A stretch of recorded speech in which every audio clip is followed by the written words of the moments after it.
You can choose to be happy for no reason. You don't have to wait for things outside of you to be perfect to be happy. Hello everybody and welcome back. Thank you so much for listening. Let's jump into today's episode. So today I want to talk about the practice of happiness. There's quite a misconception, and even I also used to think this way about happiness. I used to think of happiness as this thing that only happened when everything aligns. We get the job that we want, we get the partner we want, the things, our preferences on the inside get materialized on the outside, and when this happens we can be happy. A lot of people feel this way, a lot of people think this way, but the truth is we are co-creators of our reality, of our existence, and as a result there's another stakeholder involved, which is life. We cannot control happening outside of us because it's taken billions of years of random events that we had no control or no say over for the moment in front of us to be unfolding the way it is. So for us to hinge our happiness on a particular outcome or a particular event that aligns with what we've set internally, I now know is not the most sustainable way of being happy. There's another misconception that you can't be happy all the time. You have to go through your highs and your lows. And I think this again is a myth, because what I now know is that happiness is not so much something that happens to you. It's something that you cultivate and you choose to practice from the inside. So we're all born with our baseline level of happiness. So some people are much higher than others. It doesn't matter what happens, they're really happy all the time. Some people, their baseline is a little lower. So they are pretty low, and then life events can bring them up. And regardless of what happens outside, whatever the life event is, so you win the lottery or you get married, that happiness, that elation will always be temporary. It will always be short-lived. These are some of the definitions of happiness that I know a lot of us have and have subscribed to. But what I've learned through the years, through spiritual deepening and cultivating more space internally and in my own journey through life, is that happiness is more of a practice. It's more of almost like a habit, more than it is this thing that happens to us. So of course we have our baseline levels. That's going to be set genetically. We're predisposed to a particular baseline. But to feel that happiness, that contentment, that openness all the time, this has to be a practice. We cannot wait for things outside of us to match the things inside of us to get to that point, again, because we can't control things that are happening outside of us. It's a mixed bag every day. So for me, happiness is a choice. We have the choice to choose to be happy, regardless of what's happening outside of us, but also regardless of what's happening inside of us.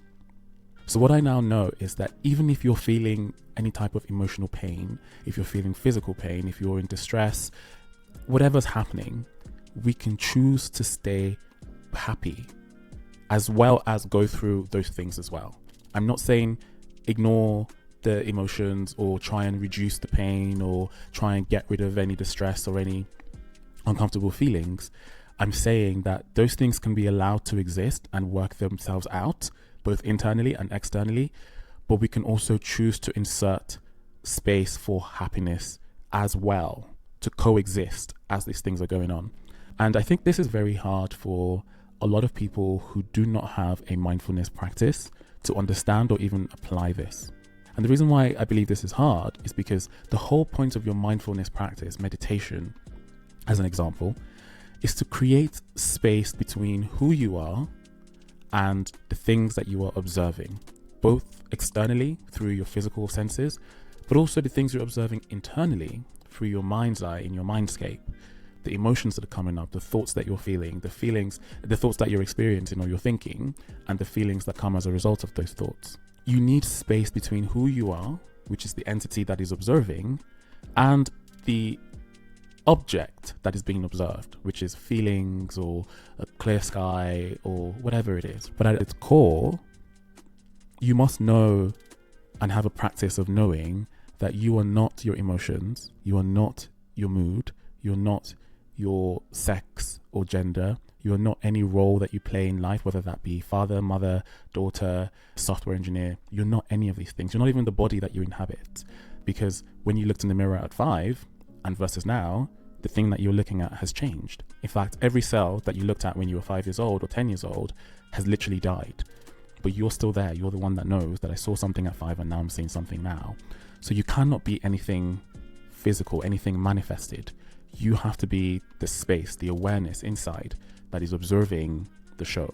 So a mindfulness practice really allows you to create that space. It really allows you to observe your thoughts or your breath, and then get to the realization that there is something that is observing the breath, or something that's observing that I'm observing the breath. Even it's the awareness of awareness. That's who you really are, and not to conflate that with anything else. So once you have a mindfulness practice, a meditation practice that you get into regularly, then you create this space. Again, it's a space between you and what you're feeling. So when you have a good enough practice, even if you're feeling heartbroken, even if you're feeling dejected or depressed or anxious, you'll know that, I am the one who is observing this feeling, therefore I cannot be this feeling. Just that knowledge alone is the space that you need to say, I can't be depressed if I'm observing depression. I have to be the thing that is experiencing that depressive episode. And if I'm separate from this, then I have a choice in this moment to not ignore the feeling. Again, right now we're using depression as the example. You don't want to ignore that emotion, whatever you're feeling. But now that you have that space, you can find a moment to reframe what you're thinking of, reframe what you're feeling, take a 30,000 feet bird's eye view of your life and saying, the grand scheme of things, what a miracle it is to be alive today. And then use that lens, that space, to inject positivity. You get a chance to say, okay, this isn't the end of the world. I know I'm feeling this a certain way. And the space sometimes maybe lasts for 2 seconds or 5 seconds. Or sometimes the pain, as all things, comes and goes, and there's a wave, and then you realize, I'm not feeling so heavy right now. And in that moment of acknowledging that I am not feeling, that means you're observing that this feeling isn't there right now. This is my chance to cultivate some positivity, some gratitude, some happiness in this moment. So you use your meditation practice to create space. And then once you've had that space, you can then inject a practice that can bring you some joy and peace into your life. For me, it's gratitude. I just start listing the things that I'm grateful for. And my methodology is the things that I mention are the things that I want to keep in my life tomorrow. If I want to keep it in my life tomorrow, then I need to be grateful for it today. So my health, my multiple streams of income, my family, my friends, my community, my freedom, my home, my citizenship, the list can go on. My hearing, my vision, my sense of taste, my clothes, my fitness. Again, I'm just brainstorming the things that I want to have in my life tomorrow. And then again, it's in these gaps that you insert this gratitude exercise. And what will happen is you'll start to feel a little better. And the more you do it, the more you start to cultivate or build this habit of being happy, regardless of what's happening internally or externally. Again, I'm not saying you have to get rid of any negative emotions to be happy. What I'm saying is happiness can coexist with any other emotion, any other feeling that you're having, any other thoughts that you're having. This just requires inner spaciousness and an exertion and application of consciousness on your part. Again, it's going to be hard. I think being human, part of the challenge or the journey of being human is playing with our physical constraints, our biological constraints, better even. Because a lot of our brain chemistry actually dictates a lot of the time our initial moods, our initial disposition to different types of emotions. So our dopamine levels, serotonin, oxytocin in our brain, the combination of all these different types of neurotransmitters makes us more likely to feel a certain way. But we are not prisoners of our bodies. We are not prisoners of our biology. We can choose to rewire our brain chemistry.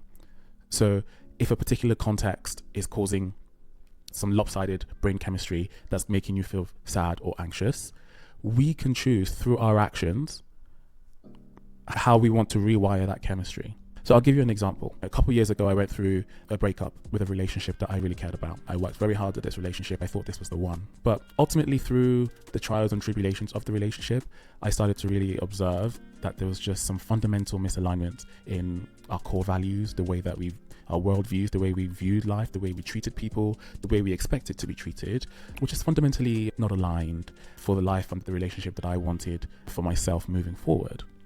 I ended things, but after a relationship that has lasted a really long time, where there's lots of hopes and dreams, honestly, at this point, I'd planned to move to a whole nother city to make it work. Like, I'd invested quite a lot emotionally, physically, financially into this relationship, and then it's fallen apart. Naturally, it comes with pain. And this pain, even though I called it off, even though I knew it wasn't right for me, the pain was still pretty big. This is an example of our biological constraints. My brain has created the perfect brain chemistry pharmaceutical environment for me to have received love and comfort and attention from this source, this person. And then now that person has been removed from the equation, the brain is no longer receiving the signals that it needs for love and comfort and attention. It's oxytocin withdrawals. You bonded with somebody and now they're no longer in your life, and now you have to go through withdrawals as if you were on drugs. This is brain chemistry. It can be very strong. It can make you very sensitive to different emotions. But the thing that I also know was, in that moment, I knew that I didn't have to be consumed by these emotions. I knew that I had to feel it, I had to work through it, I had to go through it, but there was something that I could also be doing to get through this as in the most healthy way as possible, without storing any scar tissue or any maladaptive coping mechanisms that will then be destructive for me down the line. And the way that I did that was by taking my meditation practice quite seriously. So I would meditate every single morning. I would go for long walks, meditative walks through nature, and just feel everything that needed to be felt, but also feed myself some reassuring facts that I do know about myself, that I did the right thing and I'm looking out for my highest good and everything is going to work out for me. I really doubled down on my meditation practice. And it was in this time that I discovered the wisdom that everyone is doing the absolute best that they can, based on the knowledge, understanding, and awareness that they have in that moment. A lot of the times we expect people to perform from their most ideal versions of themselves, but the truth is we're never all performing all the time from the most ideal versions of ourselves. There's varying levels of consciousness, there's varying levels of understanding, there's varying levels of awareness of our own behaviors and our own patterns, which can then adversely affect other people.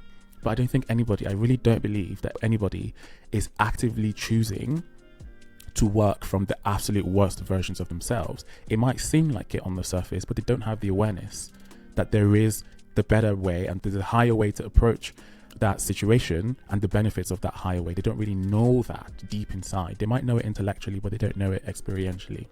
So again, long story short, this episode of pain and withdrawal from a romantic relationship, coupled with a strong meditative and spiritual practice, to give me space to then get to the understanding that no one is actively trying to hurt me. Everyone is working from the best versions that they have access to in that moment, and I can let things go. I can allow things to go and trust that better is coming, right? I was only able to do this because I had the internal space, because I refused to be consumed and reduced by the emotions that my brain chemistry, my biological constraints, was pushing down the line. And what actually happened was, in time, with enough space, in the times where the emotions weren't so heavy, I started to send out goodwill and loving kindness towards my former partner at the time. Even though I was feeling pain, even though I went through some stuff in the relationship that is just not acceptable, I still found the space within to send out loving kindness and goodwill towards them. And as a result, I started to feel not just happier, but I changed my relationship with happiness in that moment. I was able to be happy even though I was going through this withdrawal, even though I was going through this breakup. And then that carried on for the rest of my life ever since, actually. Now I know that happiness is a practice. You can choose to be happy for no reason. You don't have to wait for things outside of you to be perfect, to align with how you've made up that they should be to be happy. You can literally, in this moment, choose to smile for no reason. You can choose to just smile at a stranger, open doors, be free, call up someone and just say, hey, just thinking about you, wanted to check in. We have this as a choice right now. We don't need to wait for any strong emotions or anything external to get us to that point. This is the topic for today. As always, if this was helpful to you, please share, leave a comment, or send me a message if you want to know more. I'm very happy to discuss this with you and answer your questions. Thank you so much again for listening. And please remember, all is well. Everything is working out for our highest good and we are safe.